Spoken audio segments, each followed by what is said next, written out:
Hello दोस्तों, एक बार फिर से आप सभी का हमारे चैनल पे स्वागत है। दोस्तों, आज की ये कहानी बहुत ही ज़्यादा इंटरेस्टिंग होने वाली है, क्योंकि इस कहानी में सीमा भाभी के साथ जो कुछ भी हुआ वो हम आपको बताने वाले हैं। तो चलिए एक लाइक करते हुए इस वीडियो को शुरू करते हैं। दोस्तों, ये कहानी मेरे गांव रामनगर की है, जहां सीमा नाम की एक लड़की रहती थी। सीमा का विवाह एक संपन्न परिवार में हुआ था, लेकिन कुछ समय बाद उसके पति का एक हादसे में निधन हो गया। इसके बाद सीमा अकेली पड़ गई और अपने पति के परिवार वालों के साथ एक बड़े पुराने हवेली नुमा घर में रहने लगी। हालांकि कुछ अजीब चीजें थी जिनकी वजह से उसका घर अक्सर गांव में चर्चा का विषय बना रहता था। सीमा का घर गांव के बाहरी इलाके में था, जहां रात होते ही सन्नाटा पसर जाता था। एक रात जब सीमा अपने कमरे में सोने के लिए तैयार हो रही थी, उसे अपने कमरे के बाहर किसी के चलने की आहट सुनाई दी। पहले तो उसने सोचा कि शायद घर में कोई सदस्य होगा, लेकिन जब उसने दरवाज़ा खोलकर देखा तो वहाँ कोई नहीं था। उसने इसे अपना भ्रम मानकर नज़रअंदाज कर दिया, लेकिन फिर अगली रात भी उसे वैसी ही आहट सुनाई दी। वह धीरे धीरे इस सोच में पड़ गई कि क्या सच में इस घर में कुछ समस्या है।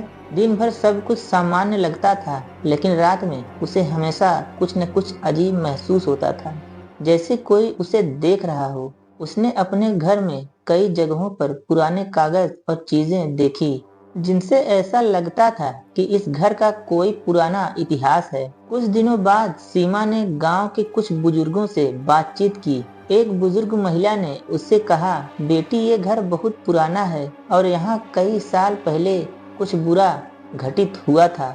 यहाँ पहले एक औरत रहती थी जिसका नाम था रत्ना। कहते हैं उसकी मौत रहस्यमयी थी और उसकी आत्मा को अभी तक शांति नहीं मिली है। सीमा को ये बातें सुनकर थोड़ी हैरानी हुई, लेकिन उसने इसे अंधविश्वास मानकर नजरअंदाज कर दिया। हालांकि घर में हो रही अजीब घटनाओं से वह अब पूरी तरह अस्वस्थ हो चुकी थी कि कुछ तो है जो उसकी समझ से परे है। एक रात सीमा अपने कमरे में बैठी थी, जब अचानक खिड़की से तेज हवा का झोंका आया और कमरे की सारी चीजें इधर उधर उड़ने लगी। उसकी अलमारी का दरवाजा अचानक खुल गया और उसमें से एक पुराना डायरी बाहर आ गिरा। उसने वह डायरी उठाई और जब उसे खोलकर देखा तो पाया कि यह उसी रत्ना नाम की औरत की थी जिसके बारे में गांव के बुजुर्गों ने बताया था। डायरी में रत्ना ने अपने जीवन की कई बातें लिखी थी।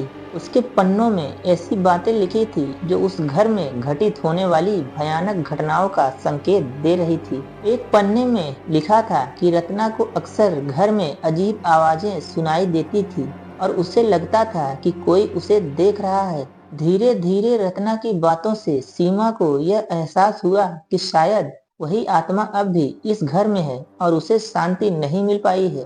अगली सुबह सीमा ने एक पंडित जी को बुलाया और उन्हें अपने घर में हो रही घटनाओं के बारे में बताया। पंडित ने घर का मुआयना किया और बताया कि इस घर में नकारात्मक ऊर्जा का वास है। उन्होंने उसे कहा कि किसी ने रत्ना के साथ अन्याय किया था और उसकी आत्मा अब भी इसी घर में कैद है। पंडित ने सलाह दी कि एक विशेष पूजा रखवाई जाए ताकि आत्मा को शांति मिल सके। उन्होंने उसे समझाया कि यह आत्मा शांत नहीं है और इसी कारण वह भटक रही है। पंडित जी ने सीमा को हिम्मत दी और कहा कि इस पूजा के बाद आत्मा को शांति मिल जाएगी और घर में सब कुछ ठीक हो जाएगा। पूजा से पहले पंडित ने सीमा को यह बताया कि इस घर की कहानी बहुत पुरानी है। रत्ना का विवाह भी उसी परिवार में हुआ था और वह भी अपने पति के साथ यहाँ आई थी, लेकिन कुछ वर्षों बाद उसके पति का निधन हो गया। इसके बाद रत्ना के साथ भी ऐसा कुछ हुआ जिससे उसकी जान चली गई। पंडित ने कहा कि रत्ना की आत्मा को तभी शांति मिलेगी जब उसकी मौत का कारण स्पष्ट हो जाएगा। सीमा ने धीरे धीरे रत्ना की डायरी के माध्यम से उसके जीवन की और बातें जाननी शुरू की। उसने पाया कि रत्ना को आखिरी समय में बहुत अकेलापन महसूस हुआ था और वह अपने पति के परिवार के द्वारा बहुत ही सताई हुई थी। सीमा को रत्ना की मौत के रहस्यमयी होने का संदेह हुआ और उसने घर के हर कोने की तलाश शुरू कर दी। घर के तहखाने में उसे कुछ पुराने दस्तावेज और चीजें मिली जिनमें कई पन्ने जले हुए थे। उसने उन पन्नों को जोड़कर पढ़ने की कोशिश की, जिससे उसे पता चला कि रत्ना की मौत स्वाभाविक नहीं थी। दस्तावेजों से ऐसा प्रेरित हुआ कि रत्ना के परिवार के कुछ लोग उसकी संपत्ति के लालच में उसे तंग करते थे और किसी हादसे में उसकी जान चली गई थी। सीमा को यकीन हो गया कि रत्ना की आत्मा को न्याय चाहिए। उसने पंडित को सब कुछ बताया और पंडित ने कहा कि अब उसके पास सच्चाई उजागर करने के अलावा और कोई रास्ता नहीं है। सीमा ने साहस करके गांव के सरपंच को सब कुछ बताया और उनसे मदद मांगी। सरपंच ने पुराने दस्तावेजों की जांच करवाने का वादा किया। धीरे धीरे रत्ना की मौत का रहस्य सामने आने लगा। गांव के लोगों को यह बात पता चली कि रत्ना की मौत किसी हादसे की वजह से नहीं, बल्कि एक साजिश के कारण हुई थी। उसके परिवार के ही कुछ लोगों ने उसकी संपत्ति हड़पने के लिए उसे मार दिया था। गांव वालों ने रत्ना के परिवार को सजा दिलवाने का निश्चय किया। इस तरह रत्ना के साथ हुए अन्याय का पर्दाफाश हुआ और उसकी आत्मा को न्याय मिला।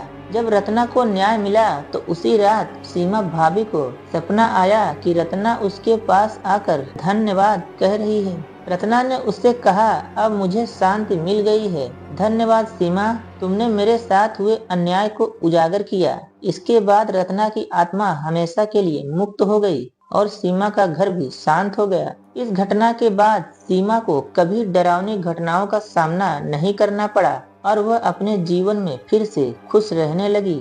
गांव के लोग भी अब उसके घर को एक शुभ स्थान मानने लगे और उसे हर त्योहार पर आमंत्रित करने लगे। तो दोस्तों, ये वीडियो आपको कैसी लगी हमें कमेंट करके जरूर बताएं और भी मजेदार इंटरेस्टिंग वीडियो पाने के लिए इस चैनल को सब्सक्राइब जरूर करें। तो चलिए मिलते हैं अगले और भी मजेदार वीडियो में, तब तक के लिए बाय बाय।